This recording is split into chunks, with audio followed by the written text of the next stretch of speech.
Assalamualaikum warahmatullahi wabarakatuh. Selamat malam, salam sejahtera buat kita semua. Semoga kita semua dalam keadaan sehat walafiat. Sebelum kita memulai materi kuliah pada malam hari ini, saya akan menyembahkan sebuah lagu untuk menghibur kita semua, sehingga mata kuliah yang kita pelajari pada malam hari ini bisa lebih rileks, lebih santai, dan kita bisa menerimanya dengan mudah.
Oke, itulah persembahan lagu dari Ebiet GAD, Berita Kepada Kawan. Tentunya pada malam hari ini saya akan memberitahukan bahwasanya kita sudah memasuki era teknologi industri 4.0. Revolusi industri ini dimulai pada tahun 1800-an. Pertama kali ditemukannya mesin uap yang mendorong munculnya kapal uap, kereta api, dan lain sebagainya. Kemudian beralih kepada tahun 1900-an, itu terjadilah revolusi industri yang kedua. Itu coraknya, penemuannya listrik dan assembly line yang meningkatkan produksi barang jadi. Kemudian di tahun 2000-an itu mulailah terjadi revolusi industri yang ketiga, Di sana ada inovasi teknologi informasi komersial, personal komputer, dan lain sebagainya yang sekarang sudah kita nikmati. Kemudian sampai dengan sekarang ini adalah kita sudah menginjak teknologi industri 4.0 yang bercorak kepada internet of things. Semua kegiatan manufacturing terintegrasi melalui penggunaan teknologi wireless dan big data secara masif.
Khawatir karena rezeki ada di tangan Allah.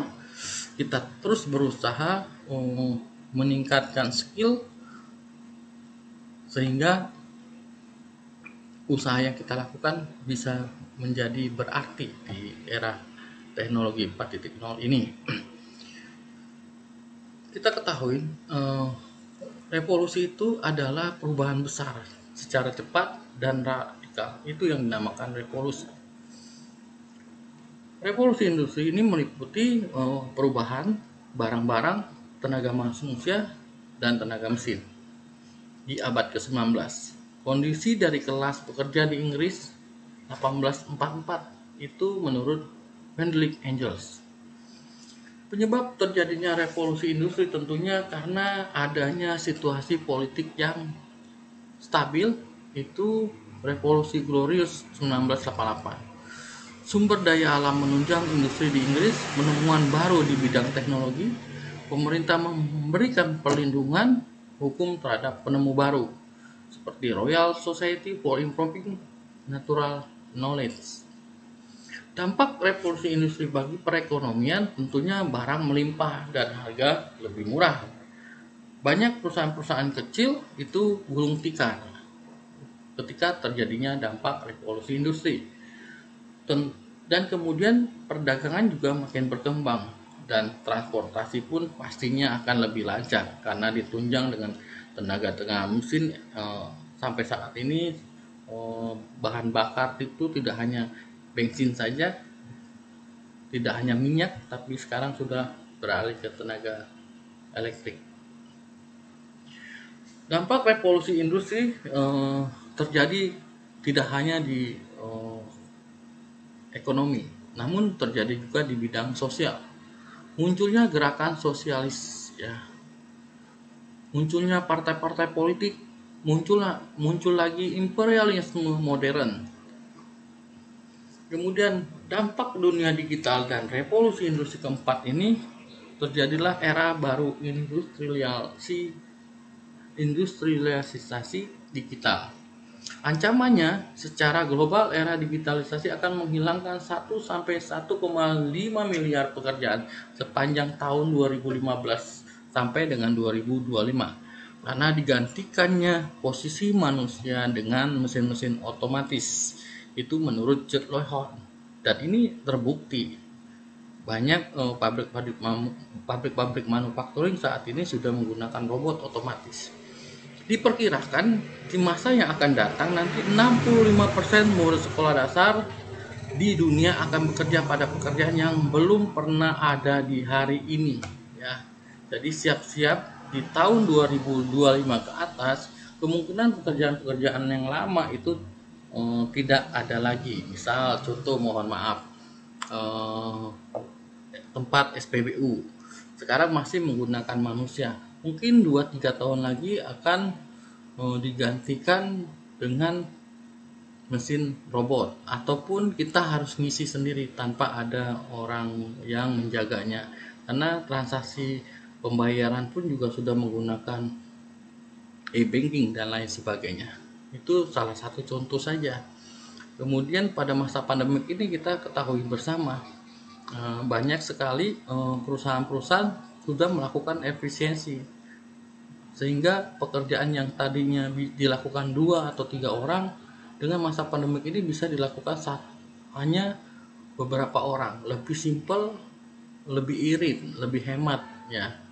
Dan pengeluarannya pun juga menurut saya di masa pandemik ini, orang yang bekerja di WFH tentunya dia tidak mengeluarkan uang untuk transportasi, ya. Dia bisa bekerja di rumah. Hanya saja ada hal-hal yang negatifnya, misalnya kuota internet itu juga menggantikan daripada transportasi. Tapi pada umumnya saat ini perusahaan benar-benar menjaga finance-nya, keuangannya itu benar-benar diperketat dan lebih efisiensi dalam menggunakannya. Peluang adanya era baru industrialisasi ini adalah era digitalisasi berpotensi memberikan peningkatan tenaga kerja yang bersih hingga 2,1 juta pekerjaan baru di tahun 2025. Terdapat potensi pengurangan emisi karbon kira-kira sekitar 26 miliar metrik ton dari 3 industri. Elektronik sekitar 15,8 miliar, logistik 9,9 miliar, dan otomotif 540 miliar dari tahun 2015 sampai 2025 menurut World Economic Forum. Dampak positif yang kita ketahui saat ini, lebih mudah memproduksi suatu barang. Keterampilan tangan para pekerja sudah tidak lagi dibutuhkan sebagian perusahaan, karena sebagian besar pekerjaan mereka sudah bisa dilakukan oleh mesin-mesin otomatis, sehingga produksi suatu barang itu lebih efisiensi. Kemudian transportasi menjadi lebih mudah dan cepat karena sudah mengenal adanya tenaga mesin. Jadi tak perlu menggunakan hewan seperti kerbau, sapi, keledai yang memakai waktu sangat lama untuk bepergian ke suatu tempat. Ya, dulunya waktu kita berpergian zaman dahulu kala ya menggunakan sapi, kuda dan lain sebagainya. Sekarang sudah ada mobil, pesawat ya. Kemudian munculnya kota-kota industri lainnya di Jawa Barat, tentunya kita lihat di Kerawang itu kota-kota industri baru sudah bermunculan dan sudah wow kalau kita lihat di sana. Kemudian memberikan suatu pengaruh yang mendunia dan terasa manfaatnya hingga sekarang. Dampak negatif pun pasti ada. Media sosial itu biasanya membawa berita bohong karena banyak sekali berita-berita yang kita ketahui saat ini adalah berita-berita yang tidak bisa eh, kita katakan benar ya. Banyak berita yang seharusnya salah dibenarkan. Jadi berita-berita hoax bermunculan. Kemudian adanya pergeseran model bisnis yang mengakibatkan beberapa jenis pekerjaan tidak lagi dibutuhkan. Ya, banyak sekali. Dulu kita kenal kalau komputer, dulu kita kenal yang namanya CD-ROM, DVD-ROM, ya. Kemudian hancur, dikalahkan dengan yang namanya flash disk pun sekarang sudah bukan flash disk, CD awalnya ya. Habis CD, flash disk, kemudian digantikan dengan memori RAM, memori yang tentunya ukurannya lebih kecil, lebih simpel ya. Tuh. Yang dulunya para petani gitu ya, dalam hal melakukan kegiatannya sehari-hari menggunakan sapi untuk membajak gitu ya. Namun sekarang para petani sudah ada mobil-mobil pembajak yang otomatis sehingga tidak memerlukan tenaga manusia lagi. Hampir beberapa persen di Indonesia khususnya sudah ada alat-alat untuk melakukan pembajakan sawah. Dan saat ini para petani juga banyak yang kehilangan mata pencahariannya karena semua produksi telah dilakukan di pabrik-pabrik kota besar dan banyak pemilik tanah yang mereka garap menjual tanahnya untuk menanam modal di sentra industri. Jadi banyak sawah-sawah yang dulunya untuk menanam padi, sayur mayur dan lain sebagainya sudah digantikan dengan pabrik-pabrik. Ya. Tentunya bertambahnya tingkat pengangguran, kemiskinan, tindak kriminal yang merajalela. Sehingga penjara tentunya menjadi penuh sesak oleh orang-orang yang jahat. Ini dampak negatifnya. Kemudian dampak negatif yang selanjutnya adalah terjadinya urbanisasi besar-besaran. Banyak sekali petani yang telah kehilangan mata pencahariannya datang ke kota untuk mencari pekerjaan di pabrik-pabrik atau di sentra-sentra industri lainnya. Hal ini tentu memperburuk keadaan di kota. Penggunaan mesin tentu mengurangi kebutuhan akan tenaga buruh. Jadi mereka yang datang dari desa rela menukar tenaganya dengan upaya sangat kecil demi mendapatkan pekerjaan. Dengan begitu, banyak di antara mereka menjalani kehidupan di kota dengan kondisi yang tidak layak, baik dalam hal pemukiman maupun kesehatan. Kemudian dampak negatifnya, perbedaan lapisan antara pengusaha pabrik yang kaya dan buruh pabrik yang miskin. Makin lama makin bertambah besar. Kebencian kelas seringkali menimbulkan kerusuhan-kerusuhan dan pemberontakan-pemberontakan yang mengakibatkan pertumpahan darah. Harga mesin yang sangat mahal bagi juru gilda ya, yang akan menyebabkan hanya para kapitalis saja yang dapat membelinya, sehingga mendorong banyak pertumbuhan perusahaan-perusahaan besar dan membuat perusahaan-perusahaan kecil seperti gilda tersingkir. Contoh dampak positif.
Coba alat pakan ikan otomatis yang terhubung dengan smartphone atau telepon pintar.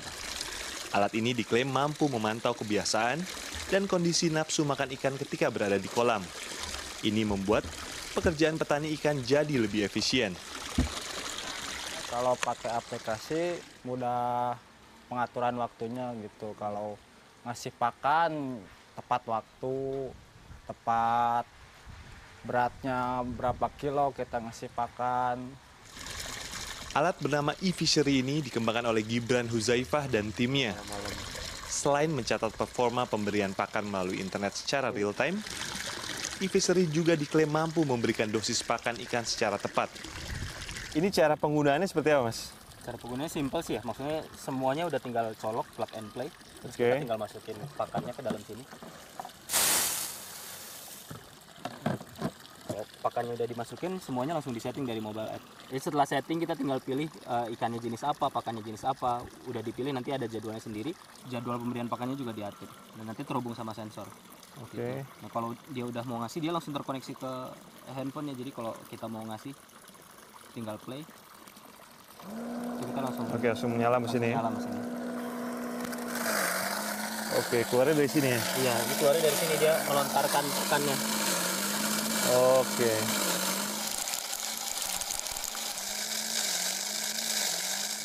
Selain peralatan, e-fishery juga menyediakan komputer desktop untuk para petani agar mereka bisa memantau pemberian pakan mulai dari total konsumsi per hari hingga per bulan. Jadi petani bisa tahu performa budidayanya gimana. Melalui ini ya? Iya, melalui ini. Kalau yang satu lagi dia bahkan petani juga bisa tahu pertumbuhan ikannya kira-kira seperti apa. Jadi kita punya algoritma yang bisa menghitung itu sendiri. Ya, masalahnya gimana? Pakan ikan harganya mahal, sehingga teknologi ini dianggap sangat berguna bagi petani ikan. Hasilnya cukup bagus. Efisiensinya, food conversion efisiensi yang bisa diberikan sekitar 24-25%, dan itu sangat bagus dengan keadaan pakan sekarang ini yang harganya semakin naik dan efisiensi biaya-biaya.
Busan.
Sepulang kerja Anda sedang menunggu kereta di stasiun lalu teringat harus membeli beberapa kebutuhan rumah tangga, namun malas kalau mampir ke minimarket konvensional.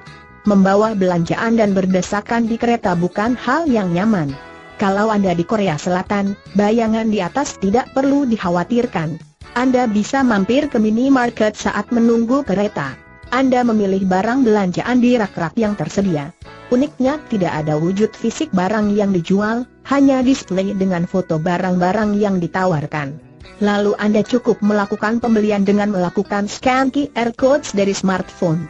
Tentu, sebelumnya Anda harus mengunduh aplikasi pembaca QR code yang sudah disediakan di toko tersebut. Nah, setelah memilih barang belanjaan Anda bisa kembali melanjutkan perjalanan pulang. Barang yang sudah dipesan akan dikirim ke alamat rumah pada hari itu juga. Praktis bukan? Tampaknya toko virtual semacam ini menjadi tren baru di Korea Selatan dan Jepang. Ini berawal ketika agen periklanan Korea Selatan, Cheil melakukan riset perilaku konsumen dan tren teknologi smartphone di Korea Selatan. Hasilnya, berbelanja dengan menggunakan teknologi smartphone dan QR codes merupakan hal yang telah menjadi kebiasaan. Perusahaan asal Inggris Tesco melihat peluang ini. Bersama Cheil akhirnya mereka mulai menjalankan strategi bisnis baru ini.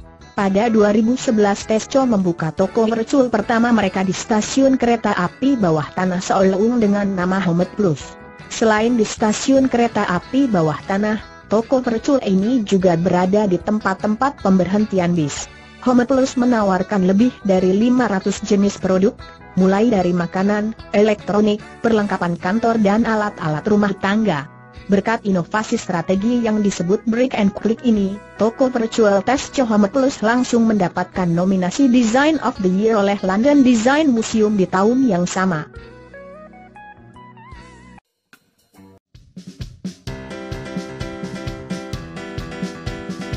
Bixby, I'm coming home.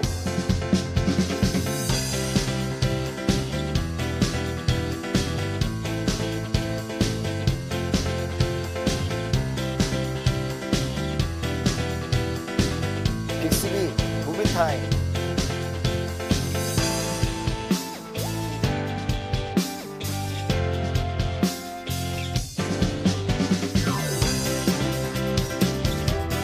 Preheat oven to 325 degrees F, 1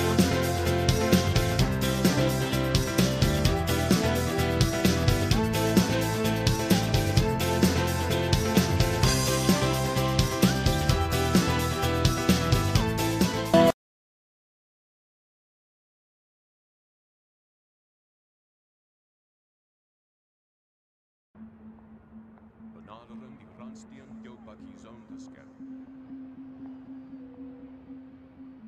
Uw aandacht alsjeblieft. Welcome to Johannesburg International Airport. Please approach the road to create your pickup zone.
Contoh dampak positif ini saat ini adalah dengan adanya teknologi cyber physical, kemudian autonomous vehicle, mobil tanpa awak ataupun mobil tanpa sopir, kemudian 3D printing yang bisa membuat barang secara sempurna dengan cara yang cepat dan murah ya. Ini robotik adalah mesin masa depan yang bisa mengambil alih perannya manusia. Bioteknologi termasuk penggunaan computing power dalam ilmu saraf. Teknologi edit DNA juga untuk mengembangkan pengobatan spesifik orang per orang berdasarkan DNA-nya. Di bioteknologi untuk pertanian modern, multi-layer maksudnya urban farming, perubahan urbanisasi pertanian untuk meningkatkan produksi secara berlipat ganda tanpa butuh tambahan lahan ya. Jadi dengan adanya bioteknologi kita tidak perlu namanya tambahan lahan. Terus apa yang harus kita lakukan di era globalisasi saat ini, di eranya internet of things? Kita harus memotivasi diri dan beradaptasi. Kita selalu meriset apa yang ada di pikiran kita ya. Jangan sampai kita hanya penikmat, tapi bagaimana kita menjadikan diri kita sebagai pencipta teknologi. Menurut teorinya Otto Scharmer, apa yang telah kita lakukan saat ini lebih banyaknya spontan tanpa memikirkan dampaknya, atau lebih banyak bereaksi tanpa membuka pikiran, membuka hati, dan membuka keinginan. Keinginan yang lebih baik diwujudkan melalui sebuah proses. Bisa berproses lebih cepat, tapi tetap saja tahapan-tahapannya harus selalu dilalui. Wajah kegiatan ekonomi kita saat ini kita bisa lihat. Di sini ada education aplikasi itu ada Coursera, ada Udacity, ada Canvas dan lain sebagainya. Marketplace kita punya Bukalapak, Tokopedia, Shopee dan lain sebagainya. Ada Smart City, bagaimana kita membuat sebuah kota cerdas ya. Kemudian ada berbagai macam smart aplikasi untuk digunakan dalam elektronik, elektrik dan lain sebagainya. Dan tentunya untuk berkas-berkas yang dulunya masih kita simpan secara manual, tumpukan-tumpukan kertas dan membutuhkan sebuah bangunan untuk menyimpan dokumen-dokumen tersebut ataupun berkas-berkas tersebut, sekarang kita tidak perlu tanah untuk menyimpan dokumen tersebut karena sudah dikenal dengan cloud system ya. Kemudian kita juga bisa berkolaborasi di dalam cloud tersebut dengan menggunakan software punya orang tentunya ya, bisa berkolaborasi, jadi lebih murah sekarang ini untuk aplikasi-aplikasi yang digunakan di dunia komputer.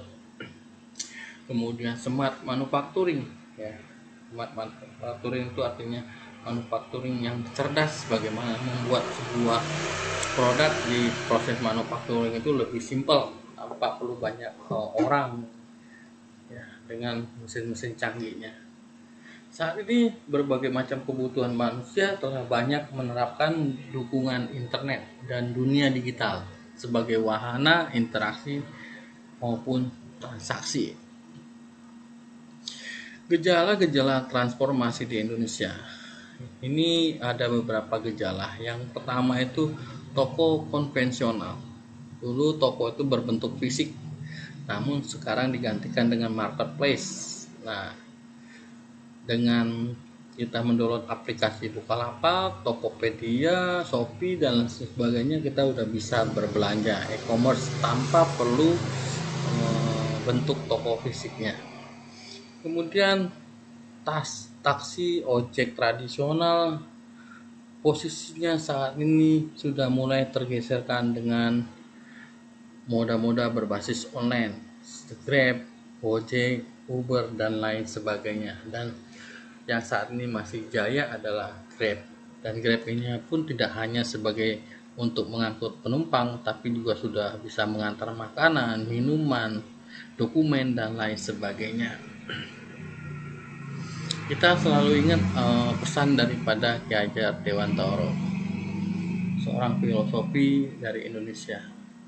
Ingangso sang tulodo, di depan memberi contoh, ing madio bangun kaso, di tengah itu kita membangun karya, tuturi handayani, di belakang kita memberi dorongan. Itulah tugas seorang guru maupun dosen di dalam mengajarkan kepada siswa ataupun mahasiswanya. Kita bisa lihat jauh ke depan menggunakan alat yang tercanggih sekalipun, namun jangan lupa arahkan teropong itu kepada diri sendiri terlebih dahulu. Jangan-jangan kita hanya ingin tapi tidak punya kemauan untuk berbuat, atau kita menggunakan alat yang canggih namun setelah diteropong di diri kita, jangan-jangan kemauan dan kemampuan kita lah yang bermasalah. Yang kedua, apa yang harus kita lakukan? Meningkatkan keterampilan ya. Nah, ini keterampilan di masa depan yang dicari-cari oleh perusahaan-perusahaan. Yang pertama adalah complex problem solving. Orang yang bisa menyelesaikan masalah kompleks dengan dimulai dari melakukan identifikasi, menentukan elemen utama masalah, melihat berbagai kemungkinan sebagai solusi, melakukan tindakan-tindakan untuk menyelesaikan suatu permasalahan, serta mencari pelajaran untuk dipelajari dalam rangka penyelesaian masalah. Ini keterampilan yang harus kita miliki, complex problem solving. Yang kedua, kita harus mempunyai critical thinking. Kita harus mempunyai kemampuan berpikir kritis, yaitu kemampuan untuk berpikir yang masuk di akal, kognitif, dan membentuk strategi yang akan meningkatkan kemungkinan hasil yang diharapkan. Berpikir kritis juga bisa disebut berpikir dengan tujuan yang jelas dan beralasan, serta berorientasi pada sasaran-sasaran yang mau dituju. Ketiga, keterampilan apa lagi yang harus kita lakukan? Creativity, kemampuan dan kemauan untuk terus berinovasi dan mengembangkan, menemukan sesuatu yang unik serta bermanfaat bagi masyarakat dan lingkungan. Selanjutnya adalah people management, kemampuan untuk mengatur, memimpin, dan memanfaatkan SDM secara tepat, sasarannya secara efektif. Kemudian coordinating with other, artinya kemampuan kita bekerja sama dengan tim ataupun bekerja dengan orang lain yang berasal dari luar tim. Ini yang harus kita tingkatkan. Selanjutnya, emotion intelligence. Kecerdasan emosional adalah kemampuan seseorang untuk mengatur, menilai, menerima, serta mengontrol emosinya dan orang lain di sekitarnya. Bagaimana kita bisa menjadi orang-orang yang bisa mengatur emosinya secara cerdas. Kemudian yang ketujuh, judgment and decision making, kemampuan untuk menarik kesimpulan atas situasi yang dihadapi, serta kemampuan untuk mengambil keputusan dalam kondisi apapun, termasuk saat sedang berada di bawah tekanan. Kedelapan, service orientation, artinya keinginan untuk membantu dan melayani orang lain sebaik mungkin untuk memenuhi kebutuhan mereka. Dengan kita memiliki service orientasi, kita akan selalu berusaha memberikan yang terbaik pada pelanggan tanpa mengharapkan penghargaan mereka semata. Kemudian kemampuan negosiasi, ini harus kita tingkatkan. Kemampuan berbicara, bernegosiasi, dan meyakinkan orang dalam aspek pekerjaan. Karena tidak semua orang secara alami memiliki kemampuan untuk mengadakan kesepakatan yang berbuah hasil yang diharapkan. Namun hal ini dapat dikuasai dengan banyaknya latihan dan pembiasaan diri.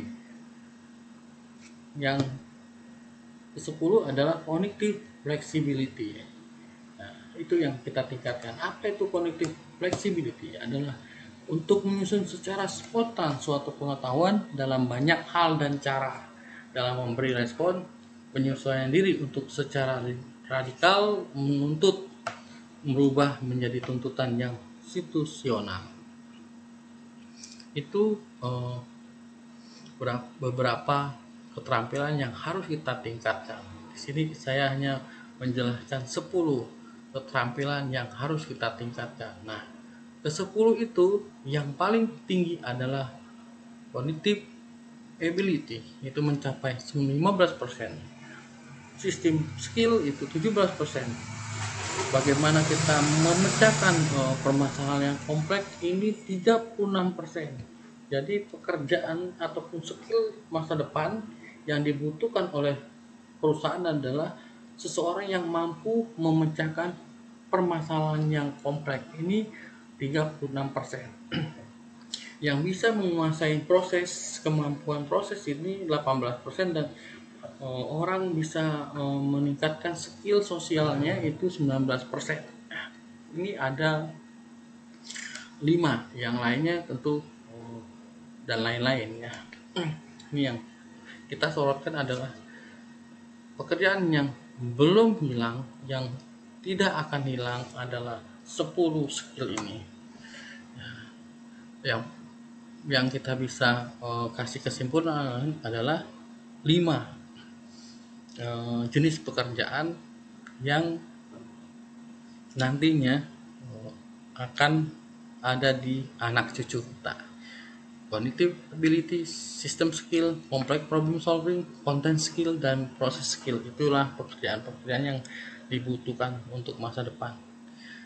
Itu merupakan 5 skill yang pertumbuhan permintaannya akan paling tinggi berdasarkan beberapa sektor industri, di mana sebelumnya sektor tersebut tidak banyak membutuhkannya. Ya, ini tantangan kita. Itu saja dari saya. Terima kasih atas perhatian dan kerjasamanya. Semoga adanya perubahan teknologi ini tidak membuat kita jadi malas, tidak membuat kita menjadi kurang percaya diri. Namun dengan adanya kemajuan teknologi ini, kita harus masuk di dunianya, kita harus bisa menyesuaikan diri, kita harus menciptakan sesuatu hal yang tentunya berguna bagi masyarakat yang luas ini. Teknologi ataupun misalnya software yang kita buat itu adalah software yang baik, software yang bisa ada nilai tambahnya ya. Kita membuat sesuatu apapun itu di dunia ini, yang penting bermanfaat dan tidak merugikan orang lain.